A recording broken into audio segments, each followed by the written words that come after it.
going to look at this decorative LED tree. This really looks cool. I really wanted to see what it looks like all lit up. So let's open it and see. This right. It's like water. Yeah. Oh, this plugs into here. Let's see. Make sure I put it in the right way. See? There we go. It does matter. And let's see. Plug it in. You're going to need a USB power. Yeah, usually you can use your cell phone power, and I'm going to have to go get one. I've got an old iPhone adapter that I no longer use, so I'm going to plug it in there. And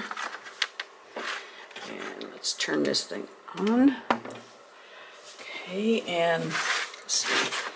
Off on switch is right here. This is wonderful, and you can bring these out and position them any way you want. Let's see. Wow, look at this. Oh, it's got different lighting. Oh, this is too cool. I'm gonna have to play with different lighting on it. Look at that. I'm gonna have to position these so that they look like the. Okay, all of these arms move, and then all of these lights move any way that you want to position them. So. And here is the finished fairy tree. The lights have 2 modes. You can have it on continuously, or you can have them on blink. I really like them. I give them 2 thumbs up. That's what I have this week. I will see you next week. Take care.